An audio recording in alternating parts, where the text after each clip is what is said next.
They're also discussing making a false police report and attempting to influence a public servant. 3 of those are felonies. 1 is a misdemeanor, Fred. They're looking at potentially 6 years in prison and a $500,000 fine. I don't think this is going to get as serious as everyone is thinking at this point. I see some people may be laughing. Sheriff Jim is not laughing. He's clearly embarrassed. This kid couldn't even fit in this balloon. This is ridiculous. This thing couldn't hold maybe 10 pounds. It's ridiculous.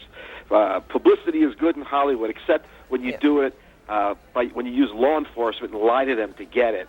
And I think a restitution package deal here is what's going to end up. Okay, so Avery, Richard brings up a good point. One of the things they examined this aircraft or this balloon a little bit further. The little boy, 37 pounds. They did some calculations, and it just doesn't seem that it would have supported this child. But the police say that they believe this whole family may have planned this for about 2 weeks or so. So now, as local investigators meet with the FBI and the FAA later on this week, what sort of questions are going to be asked?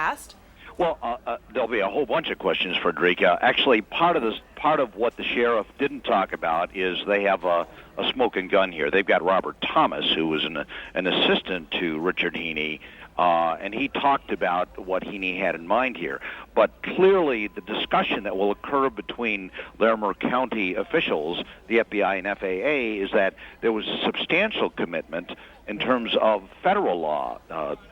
Certainly all those people at the airport at Dallas or at Denver airport were held up. Yeah. There was substantial commitment. There were actually military helicopters involved here. So I actually think that the implication here, the federal charges, may be significantly more powerful than the Colorado state charges. So on those local charges, we're talking about anywhere up to, if convicted of the types of charges that we already heard from the sheriff, somewhere between 2 to 5 years. That could mean prison term if convicted, and there could be some fines up to $5,000. You're saying on the federal level it would be much more significant than that? It will.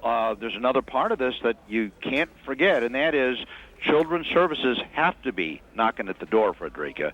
I mean, I don't know what kind of parenting skills these folks have, but they use this little boy to advance this scheme here, and I think clearly Children's Services have to be involved, because obviously these adults use the children for this and purpose. Richard, you agree with that possibly these children, custody, where might they end up?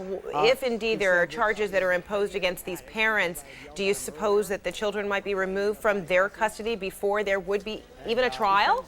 No, the children will not be removed before a trial, and I don't believe that the family court services are going to be involved in this at all. But Avery is right on, Fred.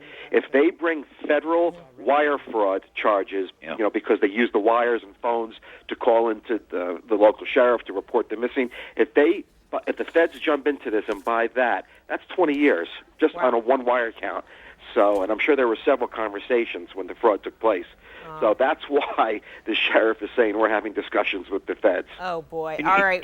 Very quickly, Frederica, without Wolf Blitzer, this thing would not have been busted open as it is. That's right. The sheriff made it very clear. It was that interview, the little innocent boy, he just that made them raise eyebrows. That's exactly right. The little boy said, "I thought this was for a show." Yeah.